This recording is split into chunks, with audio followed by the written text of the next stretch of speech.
একটি বাচ্চা লালন পালন করা এখন এমন হয়েছে যে আপনি ক্রিয়েটর হয়ে গেছেন, রচয়িতা হয়ে গিয়েছেন।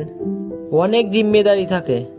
যার প্রতি আমাদের কর্তব্য কি জানি, এটাই আমাদের কর্তব্য যে ওকে ভালোভাবে খাইয়ে দিলাম, শরীর ভালো চলছে ওর, গুলুমুলু হাত পা পেট গুলুমুলু, তেল লাগিয়ে দিলাম, ক্রিম লাগিয়ে দিলাম, ব্যাস এই হয়ে গেল বাচ্চার উপর কর্তব্য।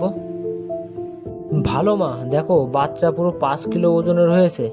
কত সুন্দর বাচ্চা ওনার, কত সুন্দর বাচ্চা ওনার, গুলুমুলু হাত পা গুলুমুলু একেবারে। ওঠাও না ওকে, উঠে খেলো ওর সঙ্গে। ব্যাস আমার মনে হচ্ছে আমি সব থেকে ভালো মা। কিন্তু বাচ্চার চেতনার বিকাশ হচ্ছে কিনা তার উপর কোনো ধ্যান নেই।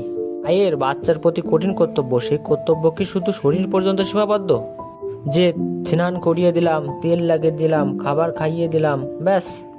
জ্ঞানের বিকাশ হচ্ছে কিনা সেদিকে খেয়াল করো, বাচ্চার মনের প্রতি খেয়াল করো। আরে মায়ের মনেরই ঠিক নেই তো বাচ্চার মনের কি খেয়াল রাখবে? বাচ্চাকে সঠিকভাবে পালন করতে হলে বাচ্চার শরীরের সঙ্গে তার চেতনা ও জ্ঞানের বিকাশ ঘটাও, সন্তানকে সঠিক দিশা দেখাও।